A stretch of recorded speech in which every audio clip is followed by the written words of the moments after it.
Hey, what's good, everybody? Welcome to another live session with the Hype Magazine. I'm your editor-in-chief, Jerry Doby, and today, this Sunday, the day that the Lord hath made, we have an angel in the house by the name of Dr. Art Malone Jr.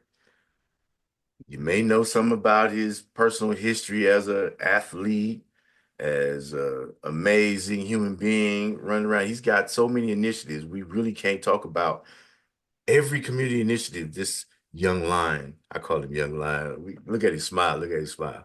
Uh, that he champions throughout the United States and the world, actually, from learning programs to medical programs to providing services along unique services along the computing and tech realm.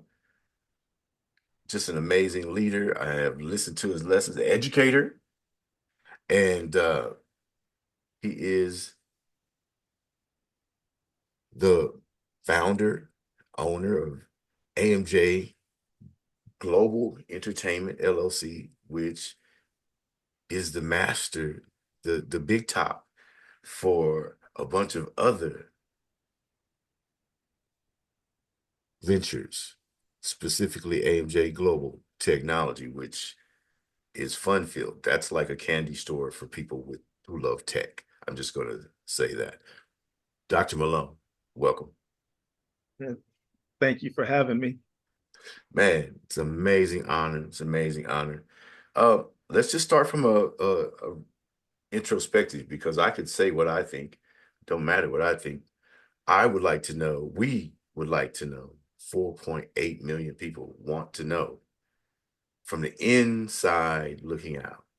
How do you see Dr. Art Malone Jr.?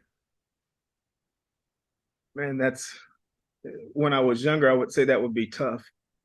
Um, Now that I've gotten older, I've actually embraced what I'm not so that I can be a better what I am. Mm, And so if I could describe myself to someone who would want to know who or what I am or what I potentially stand for, I would say that I'm a human being that gets lost in my humanity. But while I'm striving to find myself, I take the opportunity to reflect on where it is I think my legacy should be, meaning when I'm done with what I'm doing, what will people think not about me, but about what it is I strive to do with my life? And so those dynamics are all built around the same principles, right? Most of us have grown up in churches or whatever their experiences would be. And what I've strived to kind of want to do is to live my life in a way that I could say to my children that when you look at me, you could look and say, Daddy, what you did before me, Daddy, what you did beside me, and Daddy, what you did behind me. mm, They made a difference in what it is I'm striving to do. mm-hmm.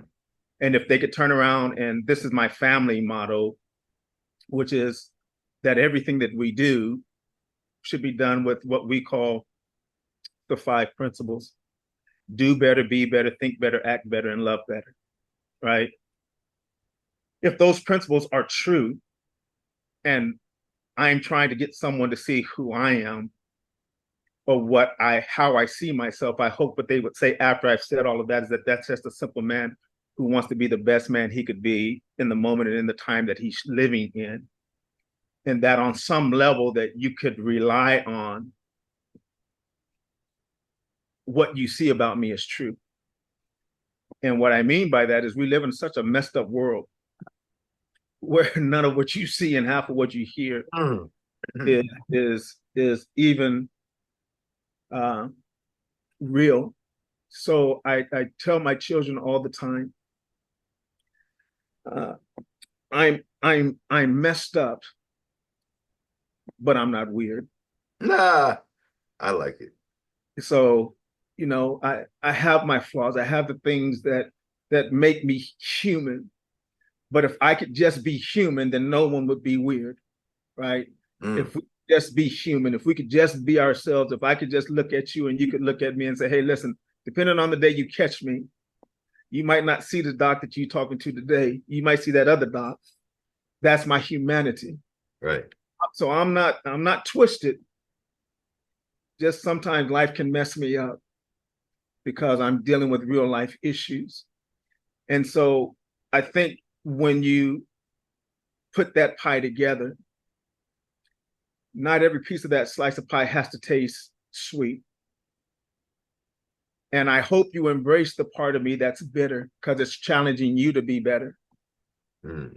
If we as people make the decision that if I treat you as though I expect you to be more than you expect yourself to be, then you and I have a future together.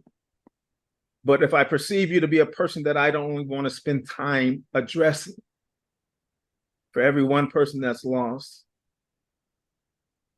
there's a generation of confusion, right? Because that one person can affect how many people Mm. based on that concept of they rejected me, they left me. And that's the world we live in now, right? We live in this cyclical world that says this is what it means to be okay. This is what it means to be not okay.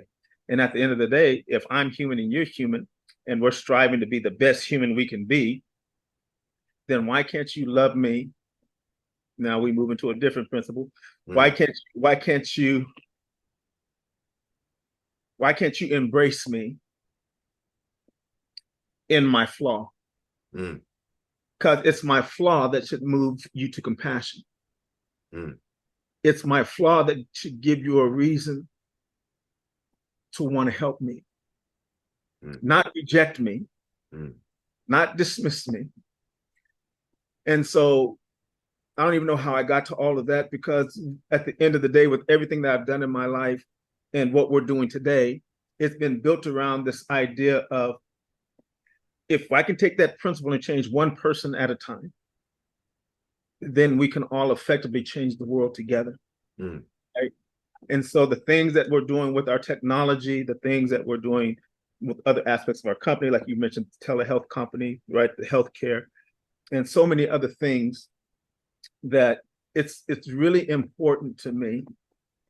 And I really wish and I hope that it becomes important to everyone else that when our story is done, uh, Mm.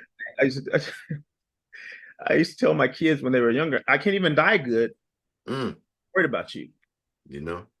right?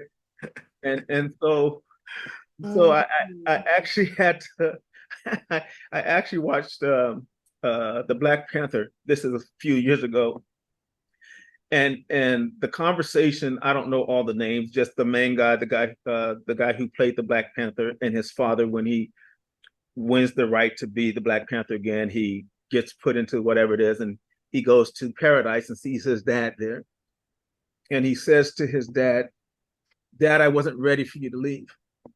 Mm. I wasn't ready for that." And he looks at him and he says, "Son, are you telling me that I didn't prepare you for Mm. the time that I would be gone?" And that hit me so hard to look at my life, look at the people that I love, and say, everything that I've done, did it not prepare you for the day that I wouldn't be, for the day that you would take the reins, not just family, just people who believe in this idea that we should all be able to strive to be who we are, independent of one another, but yet love each other and find a way to accept this principle that we're all human Mm. and continue to strive for this concept of being able to make the world better because we choose to accept that my difference, people say it as a cliche, my difference doesn't disqualify me. Mm. It's what qualifies me Mm. to be human. I like it. And so that then is the table that is set with what we do in business, right? We look for the things that would disqualify someone else, the things that nobody else thinks is possible. Mm. And we say, why not? Okay. Why not? Was there a benchmark moment that, because you have so many phases, uh, you know, my understanding from the sports world to the universities to being an educator to being a global business person and entrepreneur, and you're gathering like a magnet some very impactful tools and resources for the betterment of not only business but just humankind. So let's start with the big top. Let's talk about AMJ Global Entertainment, and the premise for that and the philosophy behind this company. So AMJ Global Entertainment LLC, I I, I started the vision for that probably back in 2014, 2013. Mhm. And I wasn't sure what it was that I thought we were supposed to be doing. I Mhm. just knew that there was something we needed to be doing. And so as we began to evaluate the things that we found interest in, particularly in the public market, an opportunity was brought to me in the technology field. Mhm. And it was a virtual reality scenario where uh, a little person could be on your screen, interact with you, and sing songs with you in on your computer screen. And so we started down that path, and I knew nothing about technology. Mhm. And to the degree that we're talking about this, I don't still know a whole lot about technology. I just know enough to be dangerous. Mhm. What I did know is that the future was something that I was resisting. Mhm. And what I mean by that is I'm an old head, right? So Right. I all this Instagram, Snapchat, all of that stuff, I have no interest. I still don't have it. I'm not interested in it, Mhm. right? And I don't know how to do it, uh, Mhm. and don't want to know how to do it. But I knew it was something. I knew that that was a part of the world that existed, and I've resisted not having to do that because I don't see the value. This is me now. Mhm. I don't see the value of everybody knowing my life. And what's really interesting to me is most of the people who do that stuff are so disappointed because most people who do it are doing it. Some are doing it for the information, but most of them are doing it because they want acceptance. Mhm. And so for me, I I find value in privacy. Now, what's really interesting to me is that um, one of my children one day said, "Dad, I told my teacher that you don't have Instagram or whatever, whatever." And the teacher said, "Well, you must be hiding something." Mhm. And I was thinking to myself, so the fact that I don't get on and tell the world what I'm doing because it ain't nobody's business but mine, Mhm. right, Mhm. means I have something to hide. How messed up are you that you define me by your own issue? Mhm. So basically, the reason why you said that about me is because you got something to hide and Mhm. you projected my issue, your issue on me. So I got something to hide, but it's really you. And so for me, it's like if I can't just be true to who I am, Mhm. if AMJ can't be true to who it is, because AMJ is me, right? And Mhm. so if I don't want you to know my business, whose business is that? Now, if I put it out there for you to have it, then that's a different place. Then I expect you. But it blows my mind when these people tell the world their situation and the world starts saying, "Oh, you're weird. Oh, you're creepy," and then they get upset at these responses. But you created that by providing that. Mhm. So AMJ as a whole then builds itself around the idea of uniquely being me in difficult situations that no one else can see but me. Mhm. Okay. And that's what we did with AMJ. We uniquely, strategically, calculatedly positioned ourselves in situations, in circumstances that no one else was really thinking about, because they were so busy cloning people's faces, cloning people's this, cloning people's that. And we were sitting here going, that's all great. But what about using this amazing technology to help customer service, to help onboarding, to help call centers, to help medical health, to help airlines, to help anything that would be in that realm? What about using that and monetizing that while everybody else is trying to figure out how to take somebody else's picture, somebody else's voice, and do all of these things? And we're sitting here going, yeah, but if we, while everybody else is thinking about what's hip and what's cool, while we sit here and go, but at the end of the day, what's going to make a difference financially, economically, mentally? And we think in AMJ that with what we're doing, we've covered all of those bases from the standpoint of we allow a system to be integrated within a system that becomes advantageous to anyone who wants to not only make money, but monetize what they're doing. I like it. So the entertainment portion is basically the admin for the other companies. All the information flows, decisions are made from AMJ Global Entertainment as to where the other companies are going, the other chess pieces are going to move Right. on the board, and what each division is going to encapsulate or house. Yeah, absolutely. AMJ Global Entertainment is the whole, for lack of a better word, it's the holding company. Okay. Right. Um, the same, if you wanted to use the idea, is Berkshire Hathaway, right? Berkshire Hathaway has all of these companies. GE has all of these companies, and every one of them have whatever that sector that it's in, and they get to help drive the vision of that, right? Mm-hmm. In most cases, though, in Berkshire, that's not accurate as true as it would be in what we're doing, that we're driving it, right? Right. And so from that perspective, um, the flow chart of that really is linear all the way across, right? Because it's really not a feed down, it's a feed across. Okay. And so whether it's telehealth, whether it's the AI platform, whether it's the AMJ Meet, whether it's the uh, call center services for the insurance companies, whether it's potentially the relationships with airlines and so on, they all run linear.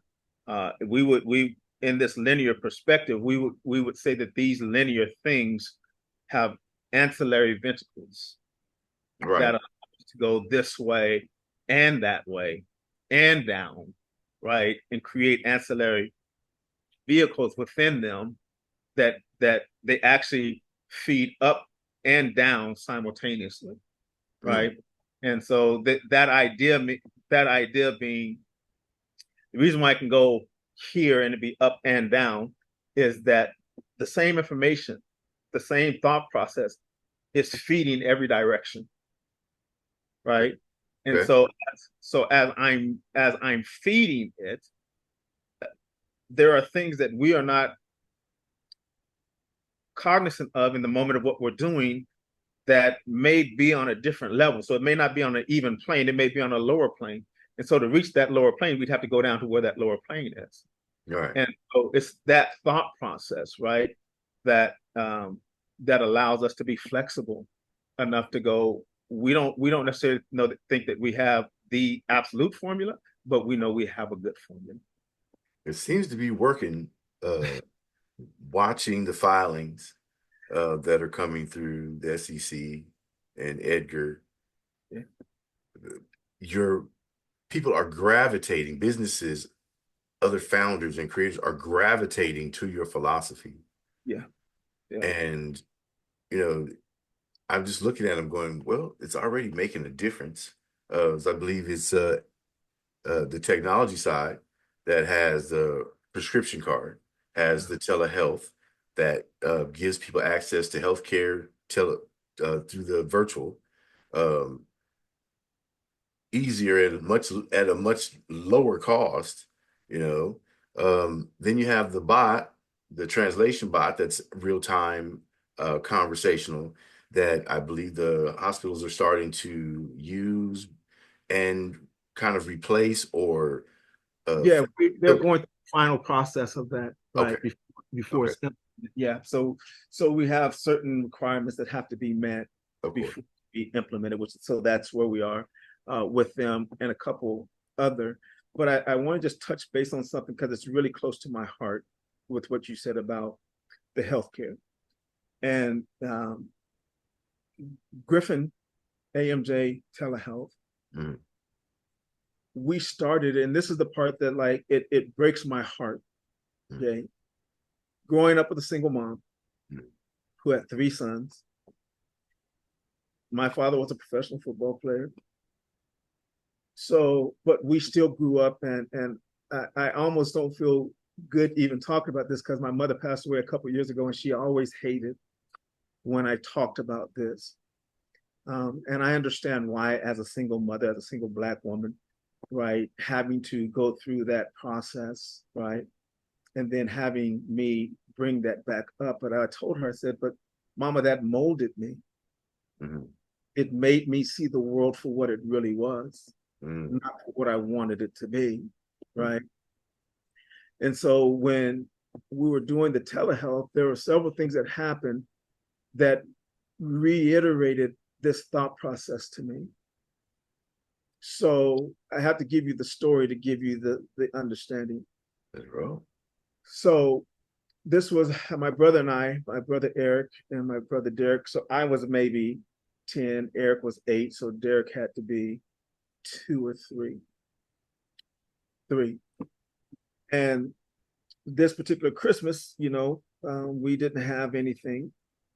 And so my mother always waited till the last minute. So this particular year, we did all the chores, washed, didn't we made sure mama didn't yell at us for nothing, right? That was no issue nowhere. And so this particular year, it's New Year's Eve or Christmas Eve, and we're looking around like, where's the tree? Where's the stuff? And my mother comes out and she says, well, I hate to tell y'all, but y'all not having Christmas this year because y'all ain't been good. And me and my brother are looking at each other like, mama playing. We didn't Mm, been we mm, didn't been mama playing, right? So she goes back in her room, and maybe an hour later the doorbell rings.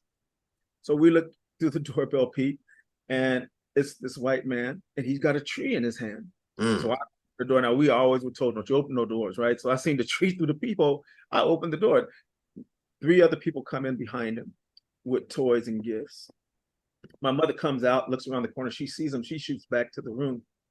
My brother and I are high fiving each other, looking at each other like, man, this is awesome, right? Look at mama. Mama tried to fool us, XYZ and XYZ, right? So, anyways, they do what they do. And then the main guy, he goes back into my mother's room and begins to talk to my mother. So, my brother Eric and I, we're not paying attention to it. mm, We just enjoying what's out there. Like maybe 5 minutes later, he comes back out and he looks distraught. mm. I'm looking at him like I'm trying to understand, like, what happened? What happened to my mama? What you do to my mama? They leave, and I go to the back, and my mother's sitting on the edge of her bed, crying. And I'm like, I sit next to my mother. I said, "Mama, what's wrong? What happened?" And she looked at me with her. She looked up at me with her head on my shoulder, and she said, "Baby, I'm happy that you have a Christmas, but I'm sad I couldn't give it to you." Mm, And that broke my heart because in that moment, I didn't realize it, that my mother was teaching me that you can have all the best intentions in the world and still rob somebody of their dignity, right? And clearly that wasn't the concept behind what they were trying to do. But the good intentions didn't change how my mother perceived it. So understanding our circumstances and our situations in those points, one of the biggest problems we had was medical, right? mm, mm, My mother wasn't at working at that point. So if my brother and I broke our leg and we going to get a cast, and we not putting in the concept that my mama got to pay for that. Somebody's got to pay for that. mm, So when we came to the Griffin Health idea on the telehealth side, this is the part that broke my heart. When I initially did the deal, I did the deal that we could have telehealth, meaning you could see any doctor, psychologist, therapist, counselor, right? That was a part of that network for $12.99 for a family of five. That's Twelve money. for a family of five, right? Okay. We offered that to everyone. They rejected it because they thought it was a scam. Mm. It's too cheap. Dr. Phil's charging $60. Rick Ross is charging $40. How can you do a family of five for $12.99? It's a scam. And I'm thinking to myself, man, isn't it? It goes back to what we were talking about. Isn't it sad that your best intentions towards someone Mm. can be perceived as something bad because this is the environment that we live in? If I charge you $100, that makes it better. So you're okay with me making $82 on you, as opposed to me saying to you, I'm not trying to really make a lot of money at all. I'm just trying to say from my perspective, my experience, that my mom had to make some choices in her life when sickness came, bills came as it relates to having. So when we did the telehealth, that was the idea, was to be able to help meet the needs of people Mm. that and by the way, you want me to tell you who the primary people who signed up for it were and are? People with money. Mm. Mm. Mm. People with money are the first ones to sign up. Y'all pay attention to this. Rich folks stay rich. How? Mm. So we're sitting here going, I mean, we can't literally, we can't almost give it away because you can't do it that cheap. Really?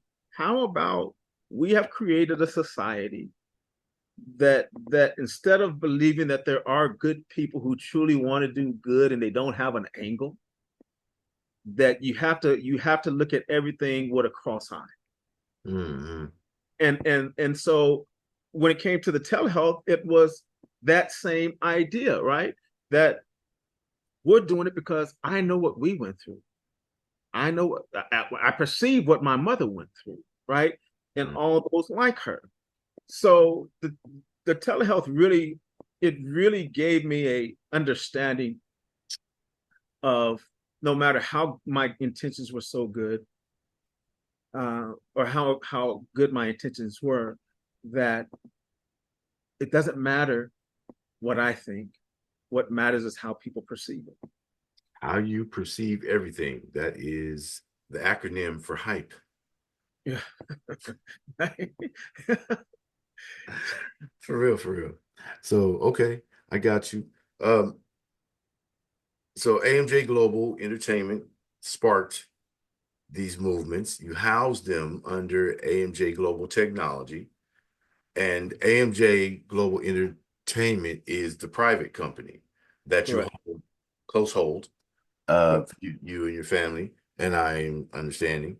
And then AMJ Global Technology is the public company. Now, you've had some amazing advances. This is ooh to the wee kind of good. You know what I mean? This is better than chunky soup. I promise you. Every morsel inside of the package that I have taken a look at, I'm going, this is incredible. This is incredible. This is incredible. And I have to remain neutral, supposedly, but it's my show, so I can do what I want. And as a black man that is leading this incredible technological charge Yeah. that is creating a coalition of technology companies, around the corner thinking companies that Yeah. take us into the next era, and be prepared. You could be prepared. Talk to me. Quantum computing, which has become a major Yeah. conversation. AMJ Global Technology has acquired a percentage of Right. Data Arc, which is another black owned and led technology company. A man, another black man who ain't in jail. and not, necessarily, anyway, they're creating something that is having global impact for businesses. We're talking about money savings, especially when we're talking about the American economy, having American companies available Yeah. to not only simplify workflow process, but also eliminate overages and unnecessary people walking around with clipboards and pens not doing nothing that don't enhance the customer experience, Yep. creating recharge. Look, don't let me start. I was just on with a company today. The first thing that answered was AI, but it was unresponsive. It wasn't interactive. And it says, okay, well, your wait time is gonna be 5 minutes, so we don't want you to wait. So we'll call you back. Bye. I just felt like, that was my father talking to me like, yeah, I don't have time to deal with you and your figgy pudding right now. Go play and I'll get back to you when I can. I was a little upset, but you have interactive Yeah. AI Yeah. that responds and is intuitive and Yeah. sensitive Yeah. to the human fact. It's uncanny how well it works. Yeah. Yeah. That's AMJ meets. Yeah. Yeah. Yeah. Yeah, just So, everything. Go ahead. I'm gonna let you roll. I'm just so impressed. I would be a fanboy all day. Go ahead. so, so what we ultimately came to was this idea and concept when we started with the virtual reality. And so that started. So I want to just go back and give credit. Rocky Wright was the gentleman that initially introduced me into this back in 2014. Another Black man who said, "Hey, I'm doing some other things, but I want to introduce you to someone that I Mhm. think do what I'm doing and multiply it to a greater number." So we got on a call, and the company, Rapid, the principal there got on the call with me and said, "Hey, listen, we'd love the opportunity to work with you, this, and that. And this is where the world is going. And Mhm. we think we can expound upon what you have and make a difference." So that's where we started. And the very first experience that we had is we had an AI come on uh, Mhm. that actually looked at him, looked like him, and we watched him in real time create that AI in front of us, Mhm. right in front of us. And even then, the AI was learning his mannerisms. So it spoke like him. It used the same tone, the same texture, the same hand movements, their facial movements.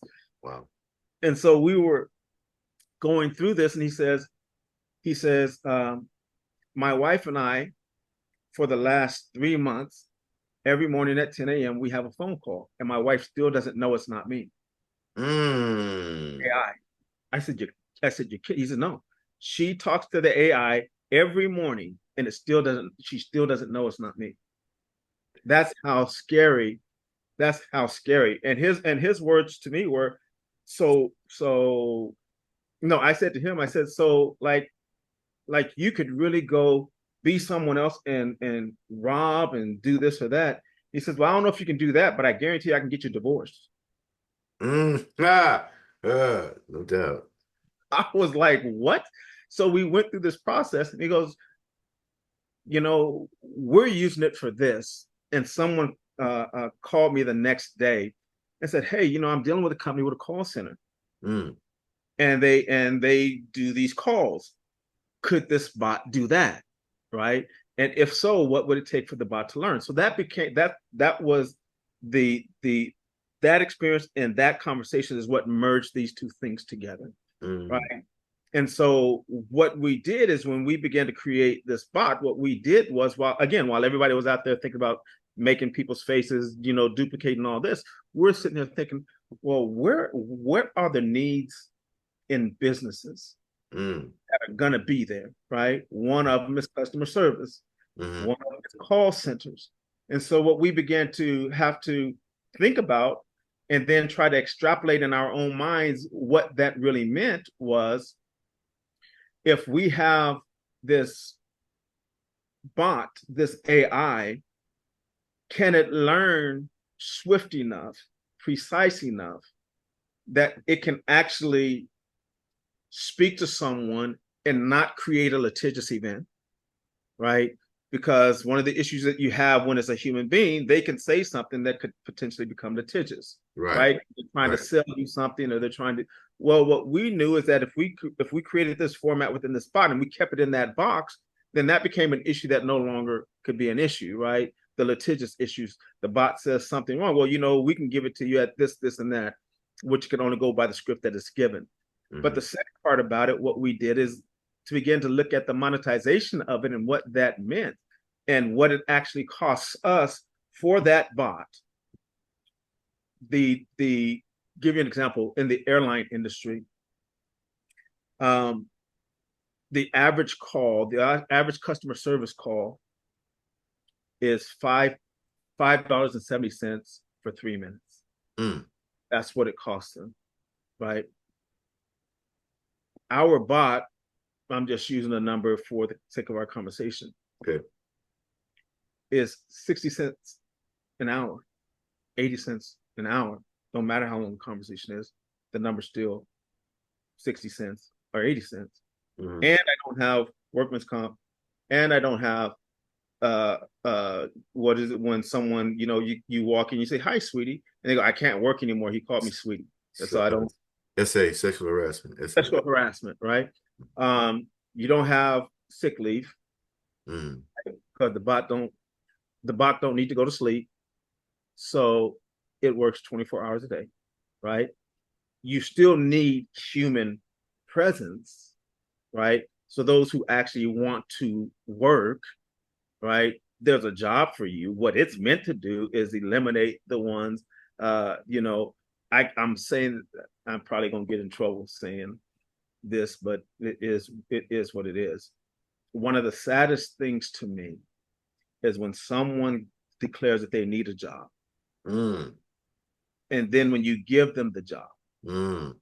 the first thing they're looking for is, what day do I get off? Mm-hmm. Yep. How fast can I get a break? And I'm sitting here thinking to myself, like, you want an opportunity, but you don't want the conditions that come with the opportunity. No. And we live in a world where just saying the truth can create a problem. But if that creates a problem, then so be it. But at some point, there's an old saying in our culture: if it don't make dollars, it don't make sense. Precisely. Right. And so the bot was created with that understanding that it can make you more effective and more efficient. And there is no decline because they're less. But if you really think about it this way, the people who you need the most, you can afford to pay them more because of the cost savings that you're doing on a level where most people don't want to do, right? And so when we created this bot and this idea of customer service, then it became, oh, wait a minute, airlines. Great example. I don't have my notes in front of me, but I think it's American Airlines. American Airlines spends over $298 million a year on customer service. Yeah. Okay. 290 million. They cut, I think it was like 2,000 or 2,000. Yeah. And it saved them over 30 million or 60 million by just reducing it by that much. Right? Now, if you were business, that just makes sense. Well, what was the fallout? Well, they didn't. The problem was is that the systems weren't working efficiently enough. I'll use that word. And when I say system, I mean the program that they had for the people who are in these positions, right? That the downtime between the issues of those systems was just dead money. So I'm losing 60 million, 80 million a year in just dead time because I have to have a body sitting here. So that becomes the issue, right? Is if you're not helping me make money, then you're helping me lose it. That's from a business perspective, Right, right. right? But the idea of the bot also in the healthcare, and this is stuff people don't know. Did you know that it is a legal requirement for any person who is not native to our country and comes from another country, goes into the hospital, they must be spoken to in their own native language. Did you know that? No, I wasn't aware that was a law. No. You cannot, they must be spoken to in their own native language. Hospitals spend between $4 and $6 million a year on translators to have someone come in and speak to the doctor or speak with the doctor to the client or the customer or the patient, whatever the word would be. And so they require them to speak to them, and they charge a minimum of 2 hours. Wow. So the way our bot and this kind of cycles into AMJ Meets, which is what you meant. Right. AMJ Meets speaks 9 different languages. It speaks Russian, French, Arabic, Hindi, Portuguese, Spanish, Mandarin, and did I say Russian? You And did then say Russian. Yes, you did earlier at the and top. then English. I'm trying Mandarin, UA Arabic. So there's I think there's 8 point something billion people in the world. Between those 9 languages, we cover over 4 billion, 3.5 billion, 4 billion, just those languages there. Mm-hmm. So they literally, with our technology, can walk into a meeting with a patient, click on AMJ Meets, and have a conversation with the patient in real time. Mm-hmm. Speak to them in he's English, let's say she's Hindi. He speaks to her in English. It translates in real time to her in Hindi. She actually responds to him in real time, simultaneously, right, from the Hindi to the English. And they actually are having a literal conversation in real time, no delays. And it's also recording the conversation, but it's also giving a transcript. So the person who's speaking can actually see what was said in their own language, right? They have to do nothing but just read the transcript if they missed whatever the conversation or the dialogue was in real time, audibly. Mm-hmm. And so what they were like, wait, how much does that cost to do that? Because we're spending 6 million a year on interpreters to do this.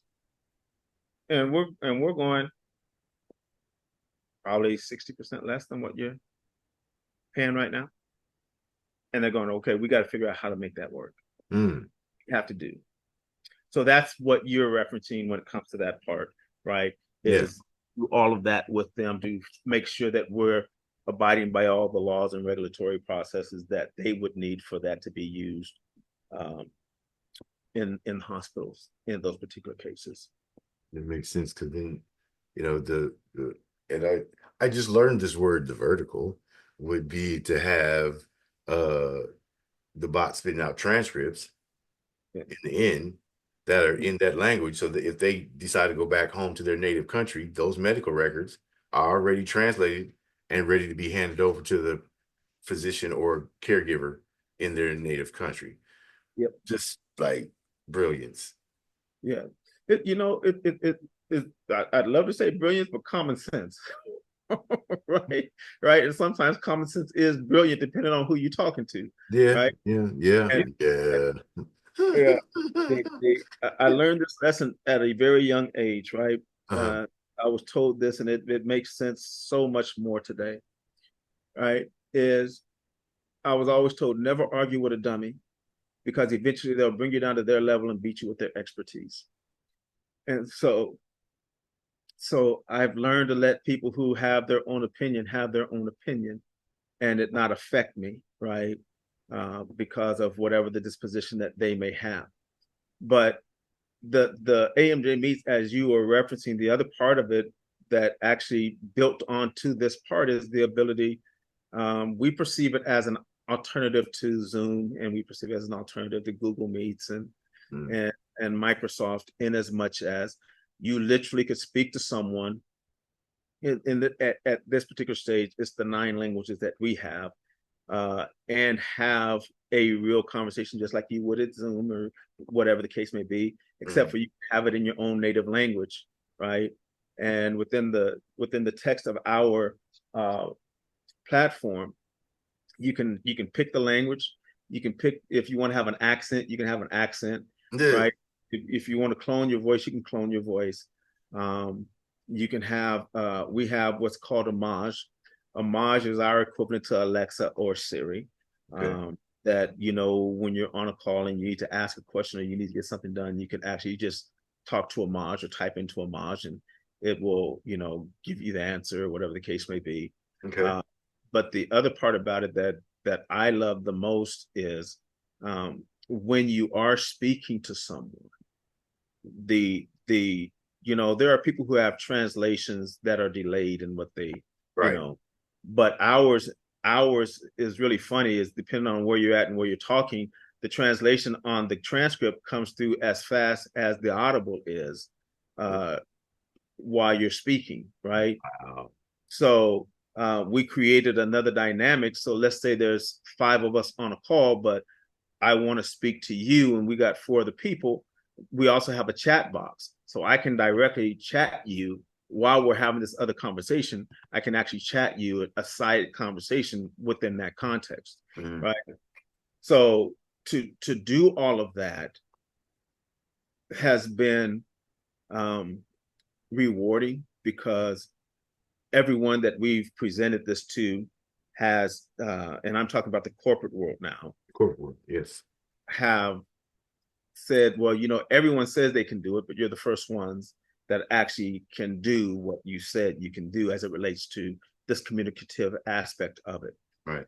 So, with that understanding and that concept, then driving us forward, it lends to what you're talking about with AMJ Global Technology to AMJ Global Entertainment. And the reason why that's important is because AMJ Global Entertainment is the private company and technology is the public company. But the private company owns, I think I own 88% of the Mm-hmm. public company. Mm-hmm. And so, and then I'm not sure how many shareholders we have at this stage, 180, 200, something in that area, I think. Mm-hmm. Um, but what's really important about that is, because of my relationships, it also allowed us to dive to uh, verge into other aspects. One being quantum technology, right, which is the data arc, Right. right, which is a gentleman by the name of Cedric Harris, who is um, the owner and founder of Data Arc. And so he um, created this technology within the quantum data storage aspect of it, that has become very, very effective and efficient in what it does on a greater level. Meaning, he has clients like United Airlines that he is working with this technology. Mm-hmm. Uh, the other part is the insurance business, that we have a partnership with Dark Bull Financial, which works under United Insurance. And so our partnership is the onboarding uh, of customers. And so our first uh, launch will be the first week in January. Okay. We've already started the process of doing the onboarding, right? And so I believe that there's, between AFLAC agents and ESS agents, there's several thousand that will be using our onboarding system with the technology that we've talked about. And so we actually already began that process. And so that's actually in the public company. It owns, in the Dark Bull Financial, it owns 5%. And I think my other company owns a quarter of the company, the private company. And then in the Data Arc, the public company owns 8% of the company, of the Data Arc company. And so those two things have allowed us to really begin to branch out into other areas and realms, and again create more ancillary uh, revenue streams based Right. on what they're doing. Kind of a hub in the middle of the Absolutely. wheel with a bunch of spokes, Absolutely. and Absolutely. each one of them paying out. That's dope. You know, yeah, I got a degree, but I can still say dope.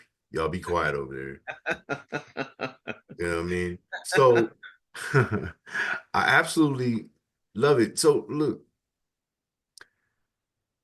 how deep do we want to go into the public company? Because there are some things that are happening behind the scenes. Um, we've Yeah. got some intelligence reports from different places, Yeah. um, major moves because we were getting ready to be very proud to announce uh, the ownership of a financial institution by you and your company. Right. Right. And oftentimes, as it happens in this world, slickeration comes in to Yeah. play. And so we've read about it. If you read about it on the news, on the press release, you can think about it, and just know we hinted at it. We may not have to go into it in detail because I believe it's in litigation at this point, Yeah. and probably not appropriate for you to Well, we can express in we the. can we can say this much. Um, the company, and you're correct. The company was a company that we were looking to advance the relationship between us and them. And unfortunately, um, there appears to be some things that were done that weren't quite appropriate, so much so that, the regulatory bodies got involved. And on paper, the company took a $750 million hit. Mm, And my company, north of 30 million. mm, Uh, and so what I decided was that there needed to be some sort of reconciling of the actions uh, that hurt so many people that really believed in the principle of what that company was doing. And I think that's unfortunate because I think they could have gone and really changed the world in many different dynamics as it relates to um, cryptocurrency and banking uh, within those platforms. So we are in litigation. I did file a class action lawsuit against them.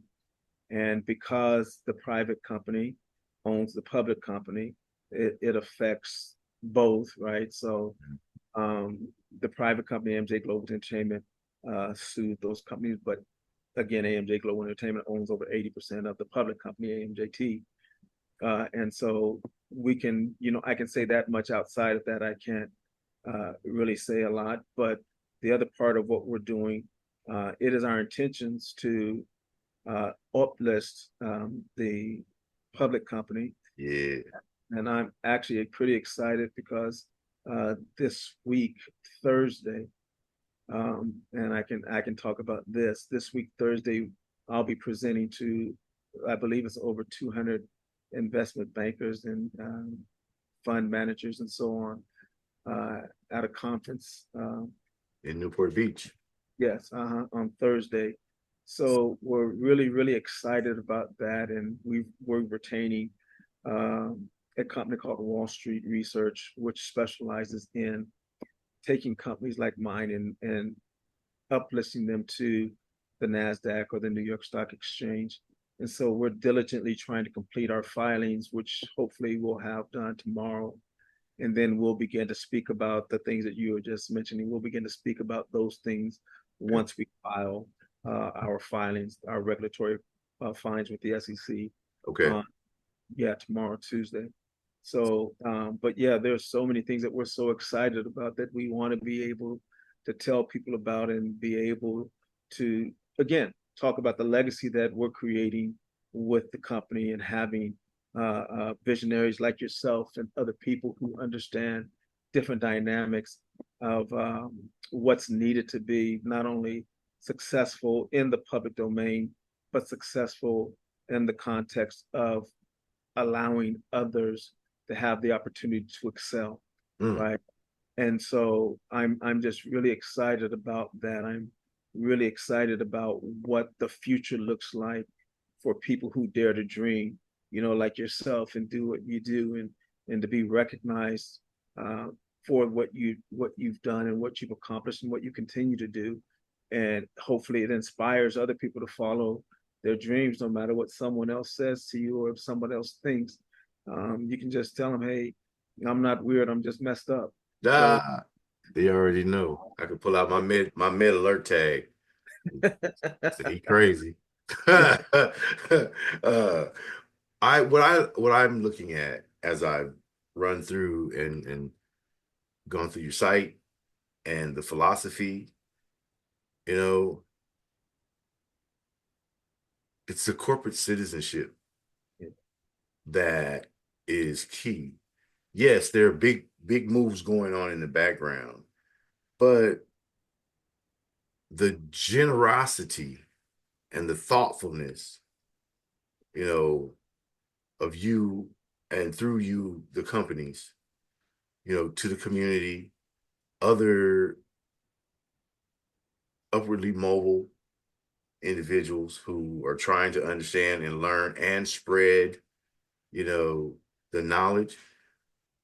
As I look 10 years down the road and I go, Sears and Roebuck, did people know that the Roebuck family was like black, yeah, and that they're the ones who buttressed Sears when after he was a door-to-door person, and finally the Roebuck family says, "Oh, you can have it. Just give us our royalty to use the name." And then once the Roebuck name was gone, it wasn't long before Kmart, right, also headed by a black person, the CEO of Kmart was a black guy, bought Sears Holdings and merged Kmart with Sears Holdings.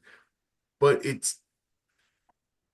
I'm just talking about opportunity here and foresight and things that people don't think about when they look at us right, yeah, stereotypically, yeah, and how oftentimes us as a people are still so affected by the chains and images of psychological slavery that they can't see us yeah. doing these great things. And so we have to, illuminate you as that lighthouse that is guiding, it's a beacon to ships traveling in the dark, in dark waters with no instruments. And when I say no instruments, we're not getting the education. You're having the conversation. So you actually teach different classes, both at university, and I understand that you also speak on your own podcast as well, and create lessons for an audience. I gotta know about the teaching part. So my mentor, um, he asked me a question. Hmm. It was a challenge that I didn't realize it was a challenge, but it was a challenge. And he said to me, he said, "So tell me, how do you know when you know something?" Mm. And I said, "Well, when you know, you know. When you know that you know, you know." Hmm. He said, "That sounds really good, but you didn't answer my question. Mm. How do you know when you know something?" And I was like, "You just know." Hmm. Hmm. And then he asked me again. He said, "How do you know when you know something?" And I finally just said, "I don't know." He said, "Well, that was the correct answer." And Mm. then he said, "Now that you've acknowledged you don't know, Hmm. let me explain it to you." Mm. And he said, "You know that you know something when the dumbest person and the smartest person are in the same room, they hear the same conversation, and they both walk out with an understanding. That's when you know something. Mm. That you could speak to the highly educated and the simple, and then they both walk out with an understanding based on the level upon which they understand in the same conversation. Now you know something." My grandfather would say to me, Like, "Grandson, any dog that chases a rabbit every day and can't catch a rabbit is a dumb dog." mm. And for so many years in my life, I was so arrogant to think I understood what he was saying. Because in my mind, I'm thinking visually a rabbit, a dog. The dog sees the rabbit, he chases the rabbit, and eventually, if the dog can't figure out the running pattern of the rabbit, it's a dumb dog, Mm. right? And so one day I said, Granddaddy, I said, I figured out the story. So I told him, well, the dog chases the rabbit every day. So eventually the rabbit's patterns, they don't change. And he just looked at me and he said, grandson, grandson, grandson, Mm. any dog that chases a rabbit after it leaves the hole is a dumb dog. A Mm. smart dog will go chase the rabbit out the hole, wait for the rabbit to come back and get him on the way in. Mm. Patience is key. And I'm sitting here thinking to myself that there's some actual pattern of maneuvering. Mm. It's just as simply as if I study my object, if I study my enemy, if I study the thing that I want to conquer, Mm. and I never derive from my studies the ability to extrapolate the weakness of the thing that I'm looking to conquer, Mm. how can I ever be successful? There's some military philosophy on in there. There's some tree hider uh talking about. Y'all know who I'm talking about. Those of you who have participated in activities, elsewhere. There's some patience and yeah, you know what I'm talking about. Y'all know what I'm talking about. I'm gonna say what's up to the snipers in the army. You know what I mean? Anyway, I would like to know. So you're this is an exciting thing to say that I'm taking a company public. I got my notes and I checked out the Wall Street Research, WSR, Alan Stone, and his company, Very uh, well known.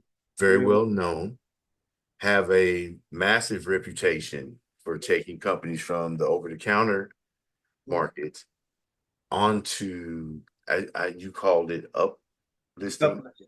Yes, uh, uh, uplifting. uplisting. So that's like the New York Stock Exchange, the But the NASDAQ, Nasdaq, S&P, and all that good stuff, right? well, the New York and the Nasdaq, the exchanges, there's the OTC, the pink, the OTC bulletin board, the Nasdaq, and the New York Stock Exchange. There used to be an American exchange, Okay. but uplisting specifically is dealing with leaving the OTC markets and now moving to the Nasdaq or the New York Stock Exchange. Yes. I can only imagine. I said I've done my research. I can only imagine because I've never experienced watching this process before and reporting on it and disseminating information. And we're going to hold this, I guess, for a little while until, The um, filing comes out. Till once the filing comes out, then we can talk about it. yeah, yeah. Because I heard you give me the red flag, like, yo, brother, it's kind of under embargo, but I'm gonna share it with you. I'm gonna trust you Yeah. with this. Um, so just hold tight. But I'm gonna give you this little nugget, and then we'll get into it because I'm just like excited about watching a company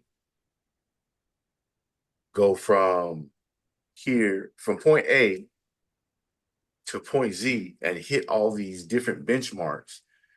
And by benchmarks, I mean acquiring more companies on its way to being one of the most important, I feel, in the realm in which it's dealing, the niche that it's dealing,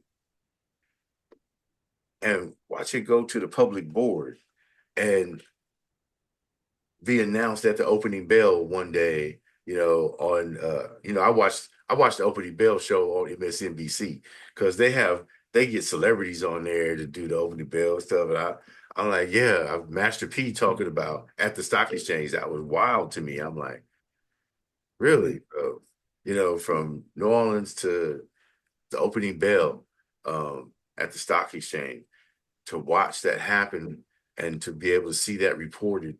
for the first time, maybe, I don't know what the process is. Do they allow the new companies to come onto the floor? Absolutely. Yeah, Oh, absolutely. Yeah, yeah. So um, I think once we've been accepted to the exchange, all of us will be there.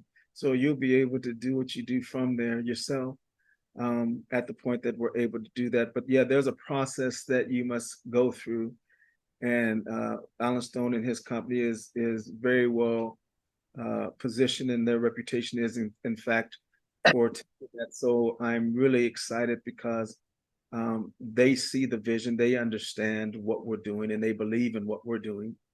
Um, and so to have the validation of them saying, yeah, we want to come alongside you. And not only do we want to do that, but we want you to present in front of these 200 investors, right? Accredited investors and institutional players and so on. We, that just, it makes for what I told you before, um, that for every mistake that I made in my life,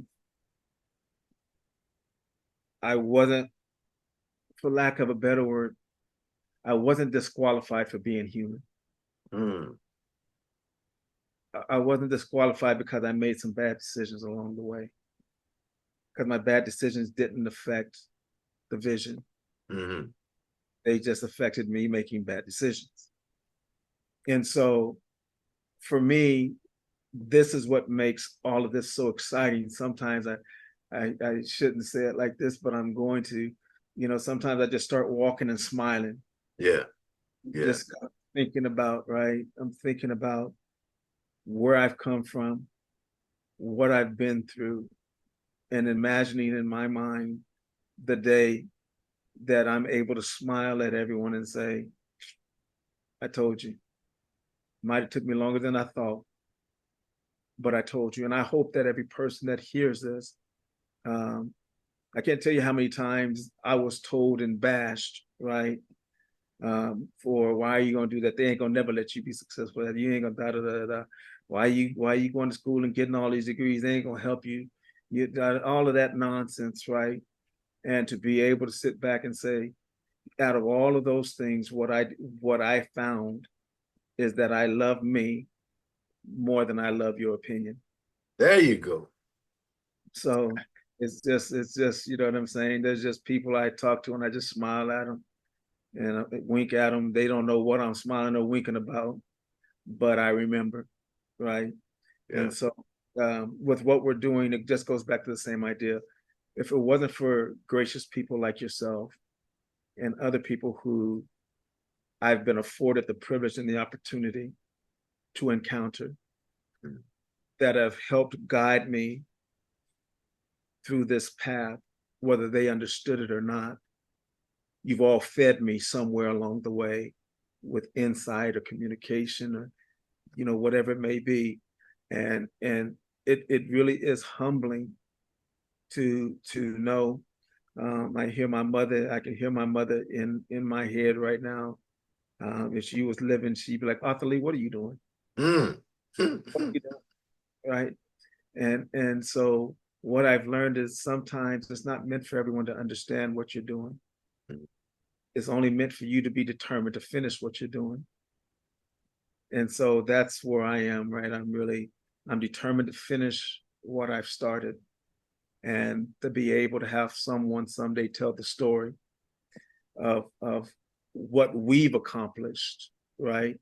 And how we had a hand in changing the world one person at a time because we dared to accept our humanity and still dream. People forget that humanity is, uh, in order for the unit to be successful, each one has to connect with someone else. There's, like a musical note of life. We're like the actual walking, floating keys of, the major clef. And it's only 5 lines on the major staff. You know what I mean? And if we master those 3 things, kind of like hip hop, five, five five pillars of hip hop. There's five lines on the musical staff. Boom, boom, boom, and notes, and we're the notes floating around. But if the notes don't connect on the staff, nobody freaking moves. And in an age, what I see that is happening between AMJ Global Entertainment and AMJ Global Technology is a movement and a program, a blueprint on how to participate in that with which we have been systemically barred from. There's an old Would that be fair to say? Yeah, there's a saying that says, if you tell me the rules, I know how to play. Mm, Right. And so I think that's the part that is tough for us is don't nobody want to tell us the rules. the conversations. Yep. That becomes the part that systemically is done to make sure we don't enter into Mm-hmm. certain places and certain things, right? But I'll give you this analogy as to what has happened to not just people of color, but other people that unfortunately weren't put in a great position. Um, if when we mention the word humanity, I would argue this with anyone about a car. When you're driving a car and you see that the gas light is on, you know that you've accepted that you need gas when you stop to go get gas because you know that's going to be a problem. So you've accepted the fact you don't have gas. So I'm going to go get gas to address the problem.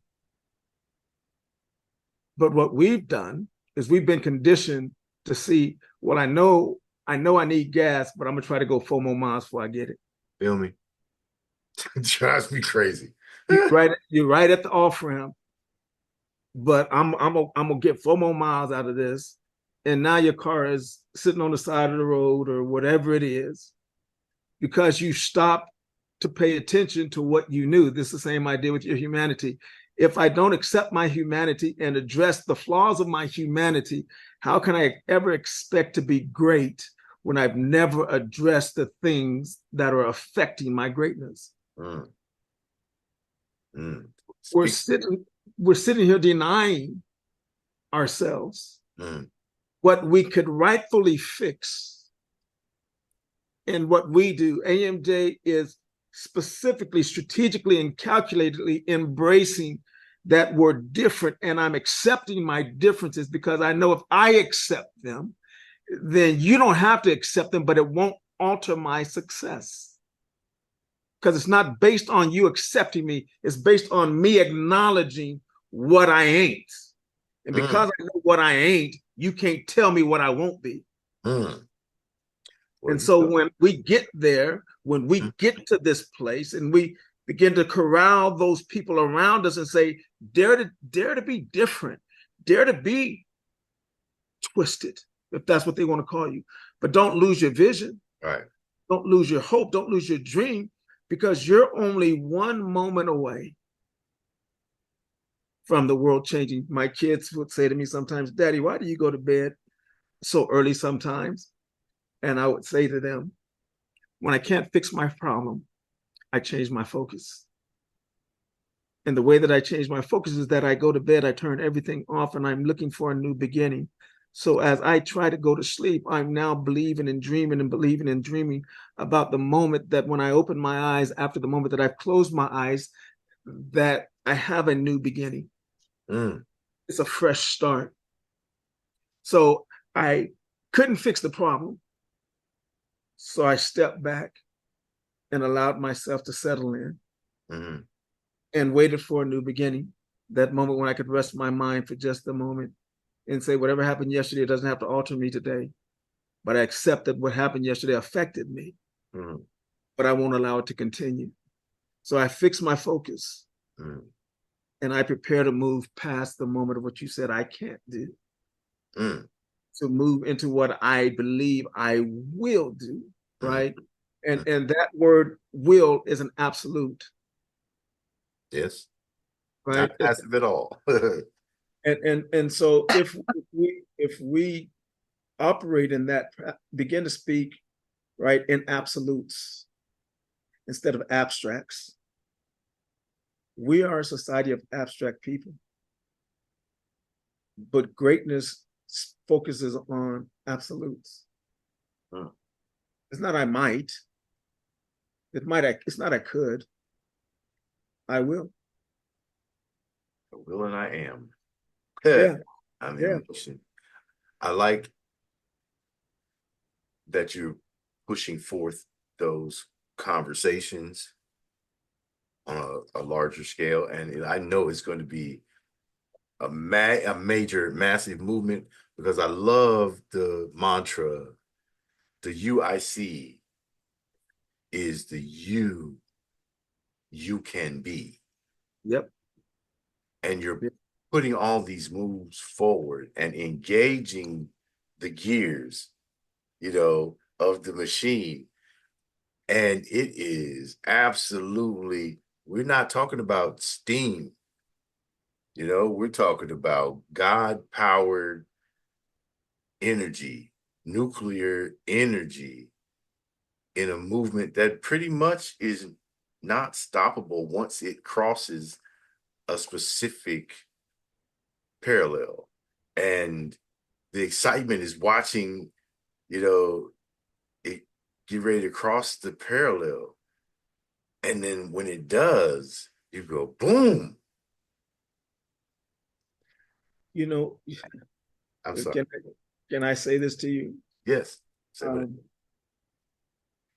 one of the prayers that I pray is I say to God,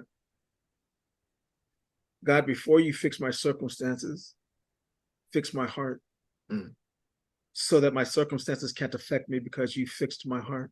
mm, And so the reason why I say that to you is with what you said, when I say, let me tell you the you I see is the you can be, it goes directly, it gravitates to this very idea that you and I are talking about. You've been told what you won't be, mm. but I see what you will be. And so I walk around, I have a shirt, an AMJ logo that says misfit. It says, I'm a misfit, Mm, right? And it is amazing when people look at me. Some people look at me and they kind of frown, like, what does that mean? And other people look at me and they go, man, I like your shirt. And I forget that I even have it on, right? And they mm, go, I like your shirt. And every time I get that person that says, I like your shirt, I start laughing to myself because the only one that could relate to that is someone who feels like they're not like the rest. mm-hmm. And it's an acknowledgement to, I see you, That's it. right?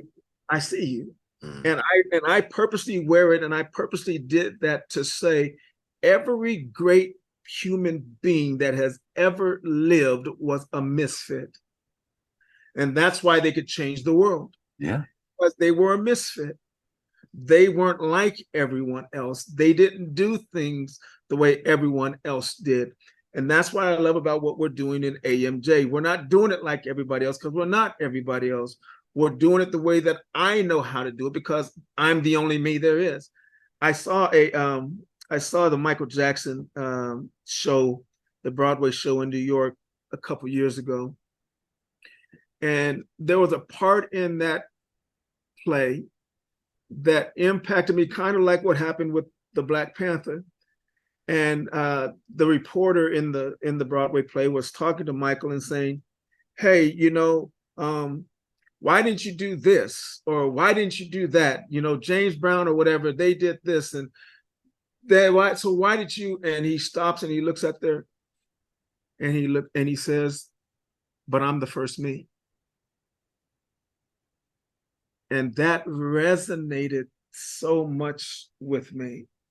He said, "But I'm the first me." And so, for someone that hopefully is listening to this, I don't care where you're going, what you're looking at, and what you're doing, you're the first you.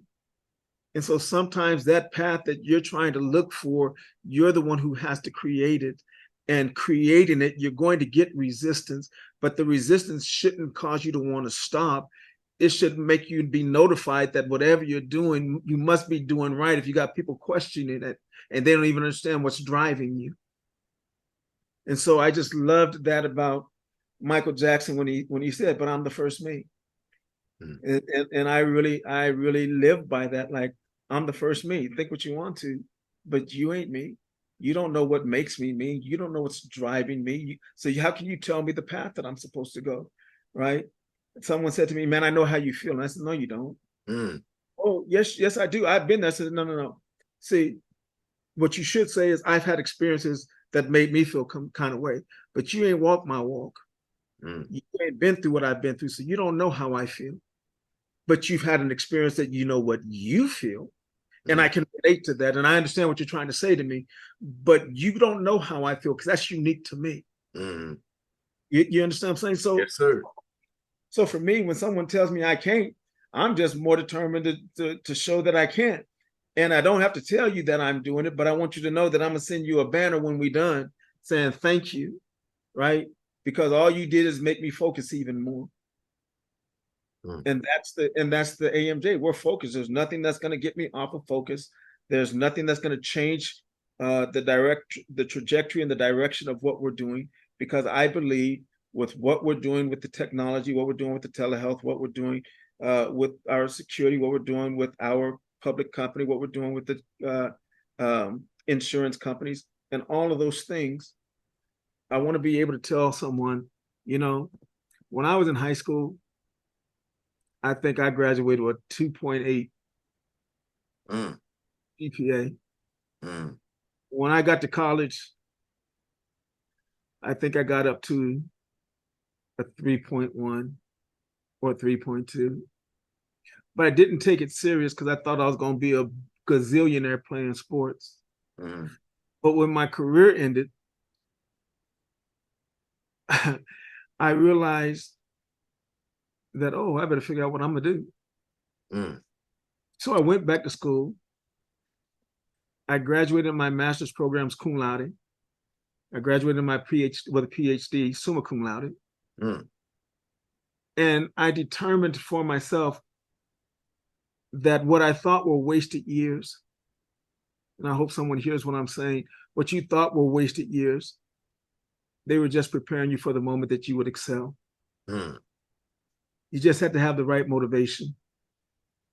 And so that's AMJ to me is I want to give you the right motivation. I want to be able to tell you I don't mind telling you where I've come from and what I've been through, because it's only helped develop me to be a better person, and it's only helped me love me better so I could work with you better, right? But for AMJ, that's the premise, right? Changing the world one person at a time. How? Because I'm gonna do better, I'm gonna be better, I'm gonna act better, I'm gonna love better, and I'm gonna think better, right? If I do all of those things, then I can help you excel too, because it starts with me. Responding to the voices that have no voice. Yeah, Y'all hear that? That's a bar. It's from amjglobal.com. Go to the website. Under the explanation for AMG Global Entertainment and Mental Health, yeah, oftentimes people who don't know how to ask for help or guidance don't know what questions to ask, even though they know they may have a problem or a challenge. AMJ is there to respond to those voices yeah, who, not like a singer says, I'm speaking for the voiceless.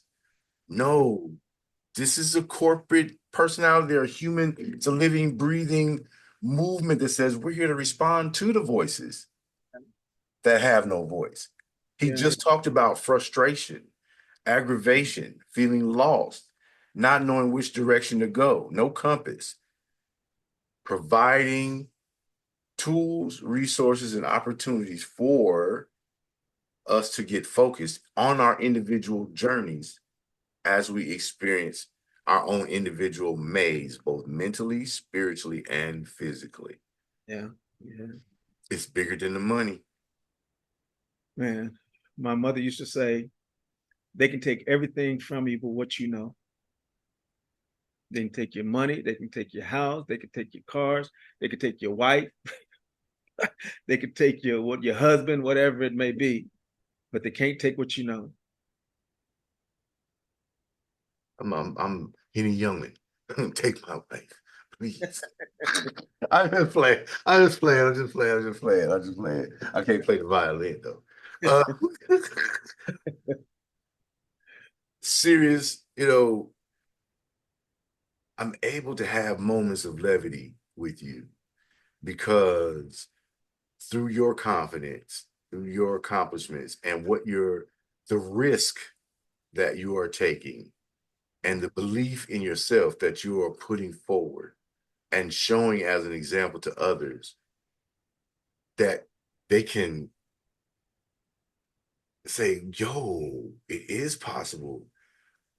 I just buckle down, stop with the nonsense. You know what I mean? And focus.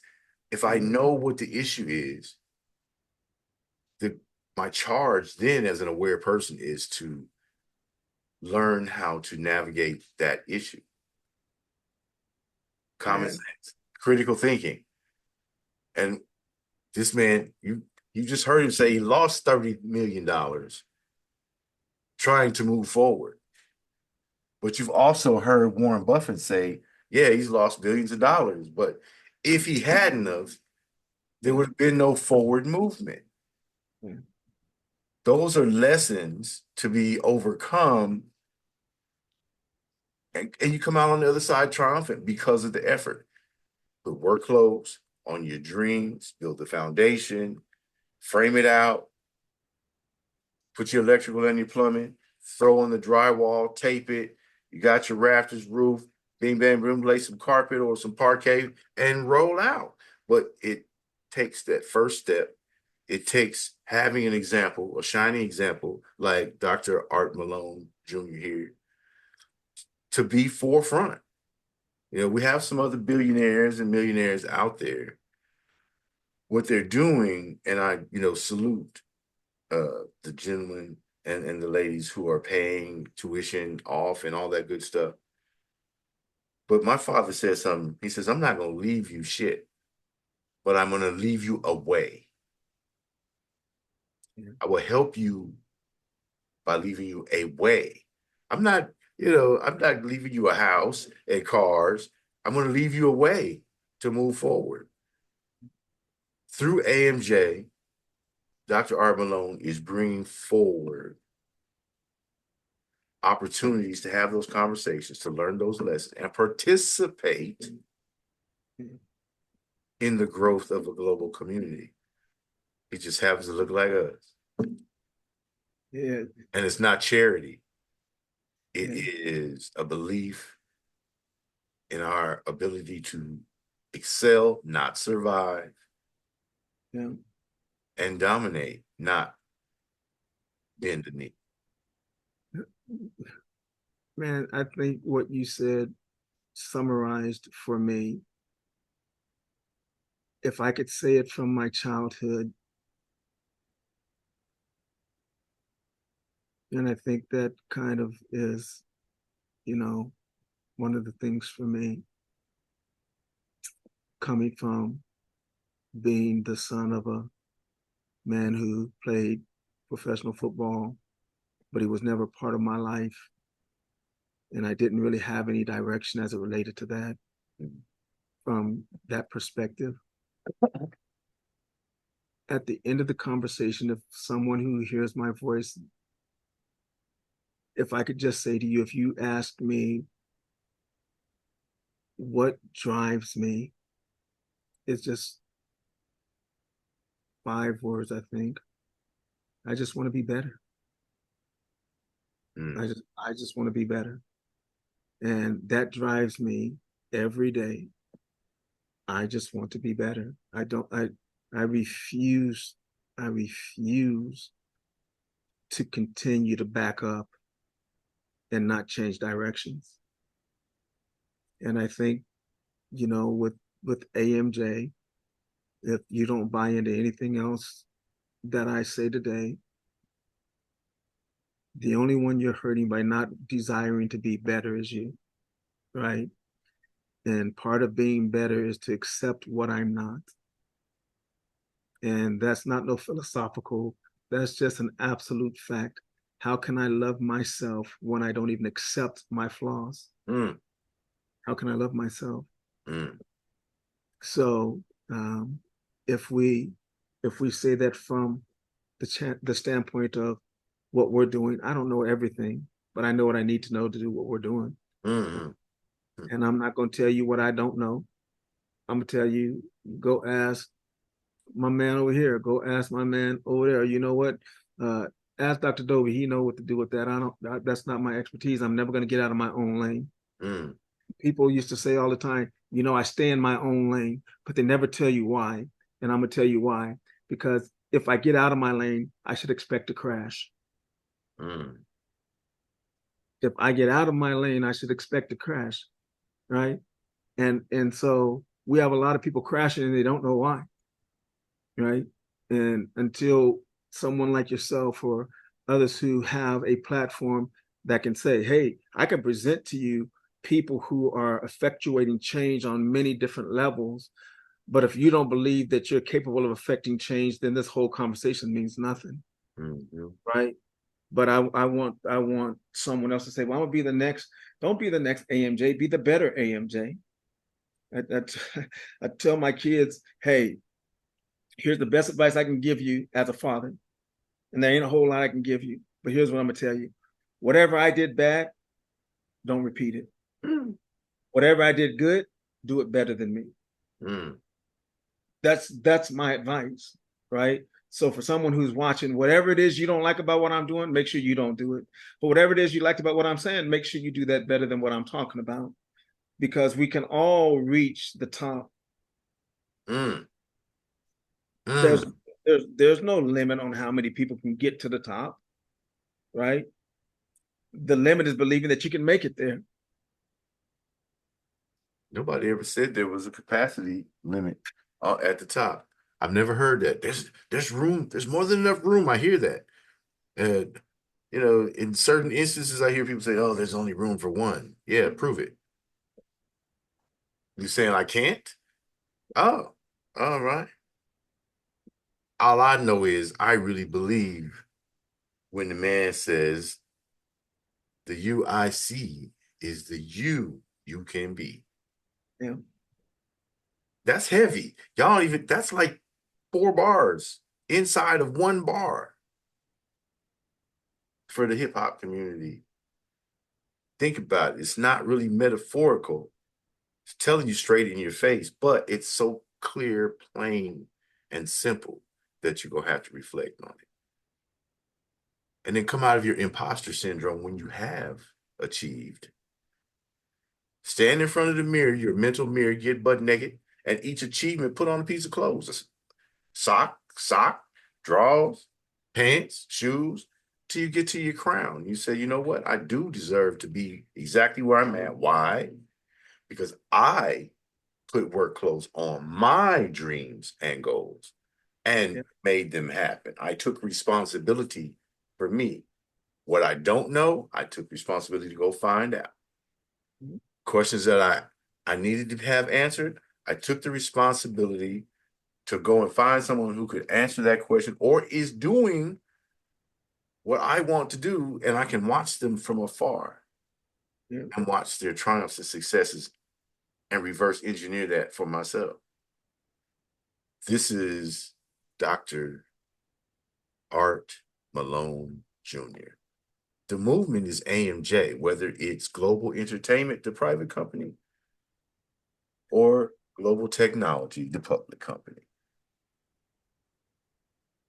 Hustlers, you know what I just said. I don't have to decipher it for you any further.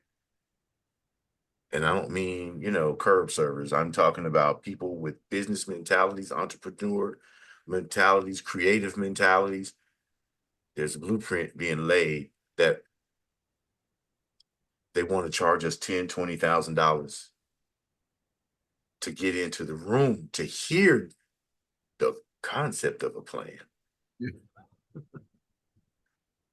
but can watch the plan and point to Dr. Malone here, who is executing the plan.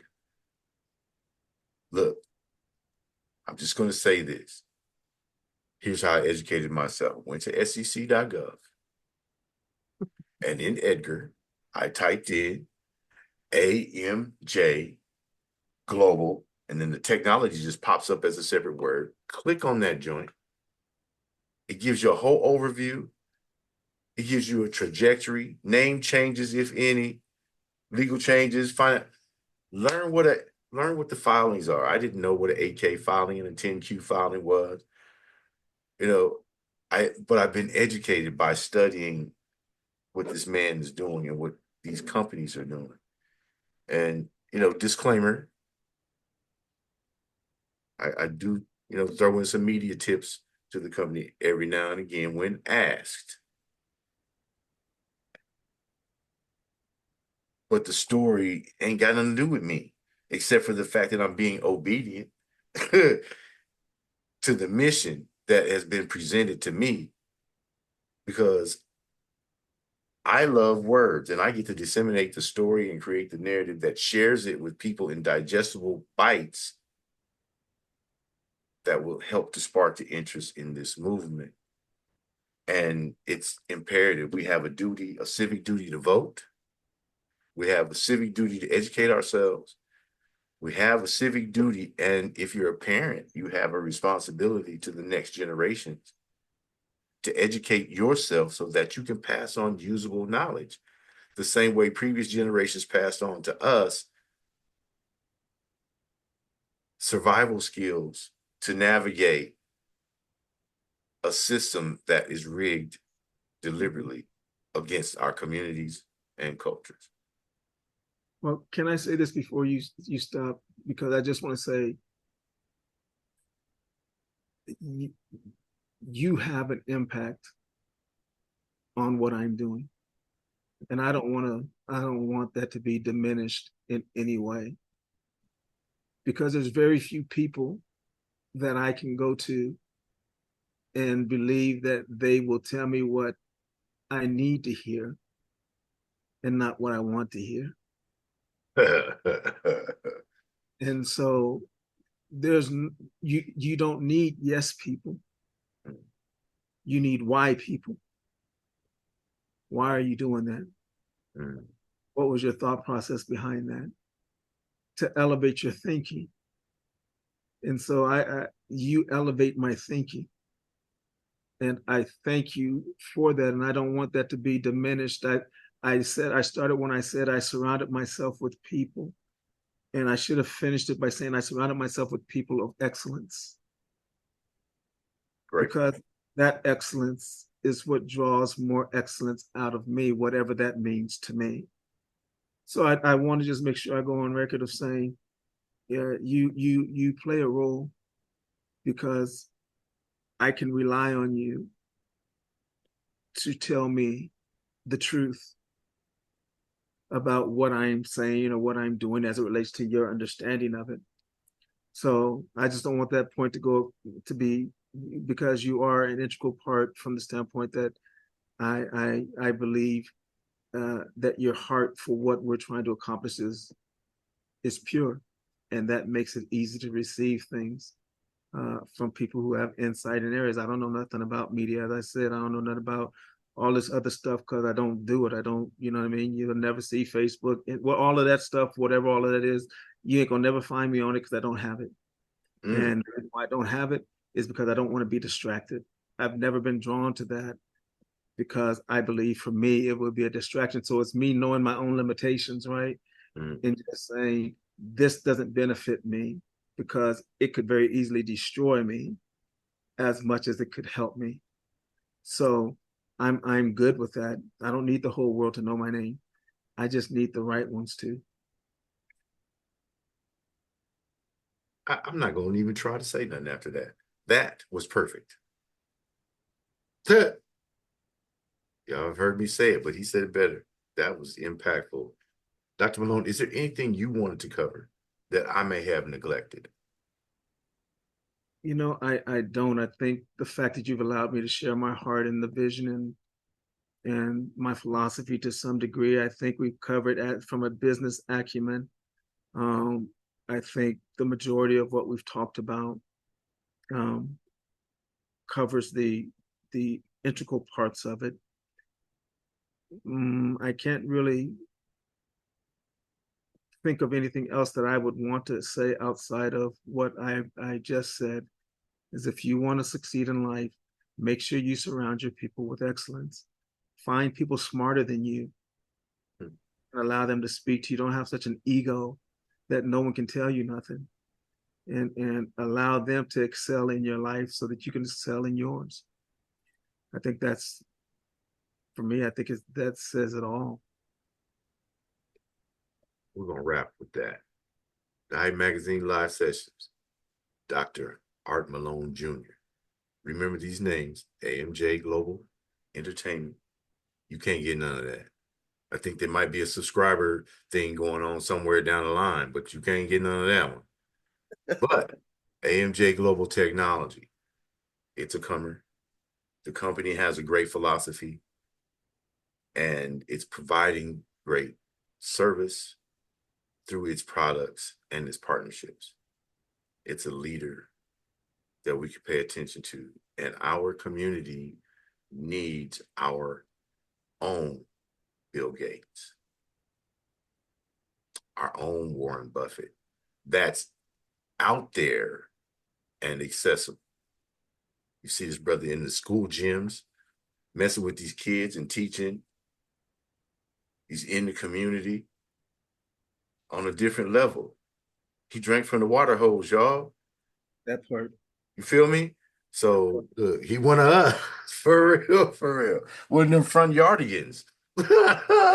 When we can play in the front yard. You know, not go You know ahead. what you just reminded, this is really, because one of the biggest impacts that I had in my life, and when you were saying this, it just clicked back in my head, right? Is in there's a group in New York called e-learners, Mm-hmm. and it's for uh, underprivileged young people in our community. And another one's called Eagles Academy, which is also out of New York, and they work with at-risk youth, and they have I think it's a 92% graduation rate. And the kids that they take in are kids who have families. Their father may be in prison for something, or their mother might have been an addict or whatever, and so they go there to Eagle Academy, and they have a 92% graduation rate. So I think it might be more than that, and they have a 90% college placement of young Black people. And when you were saying that, because I'm not, those things like this, it's just what we do, right? So I'm not thinking about that. But if you could ask me what am I proudest of, 2 years ago they gave me the key to the city, and the 45th council in New York, 45th district in New York, recognized me for what we were doing. I didn't do it for those reasons. That's why I didn't even tell you. You were just saying what you're saying, and you're saying that's the one thing. If I could be known for one thing or something, that is, it isn't the technology. It isn't that. It's that I legitimately care about our future. I legitimately care. I don't want to say reaching back, but reaching up. To allow them to hold on. I don't want to reach back. I want you to reach up while I'm reaching up, and let me help climb you out of this position. I think for me, that for them to recognize me for that is my heart's warmest moment, because that actually speaks to what drives me. And the money that I make in what we're doing only allows me to excel even more at doing more for young people, right? And so all of those people in those situations, I've donated the equity from our public company. I've donated to their organizations, because I don't want to, just come and give words, whatever, but I want to be able to say, you're a part of this, and what I'm doing is going to have a long lasting impact on you. So here, I want to give this and donate this to what you're doing, so that as we excel, you're able to meet even more people's needs. You're able to go and expand that vision. I just want to be a part of helping you expand the thing that helps us help one another, because the you I see is the you can see, but I can't affect that if I don't give you the resources to help you help them see what they can be. So with what you said, thank you for saying that, because that is my greatest accomplishment, is for someone to say, we see and recognize that you care about us, and not just about being successful with money, because that's not success. Success is, the ability to see the young people come along and say, hey, there's some dark chocolate man that was on this thing that he was talking to Dr. Dobie, and I don't even know what he was doing, but I know he was, if just one person could say, I want to be better than him. Look how many people we're impacting, but just one person out of this conversation say, I want to be better than him. Then how much more will the world be a better place because there's one more striving to help be that. So thank you for that. Thank you for the opportunity. I'm extremely grateful.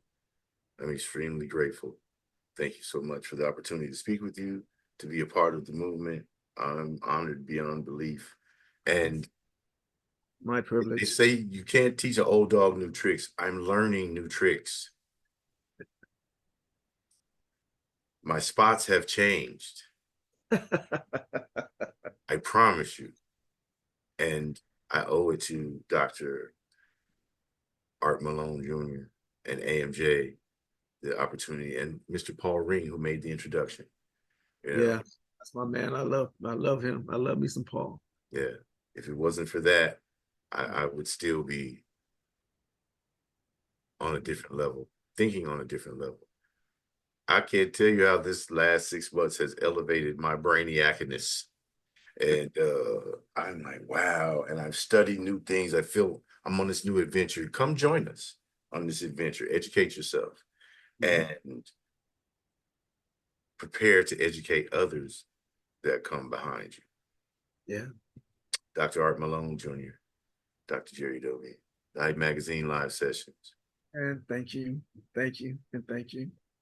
My privilege. I'm so humbled. Thank you for this. Thank you for this. Thank you. We're out.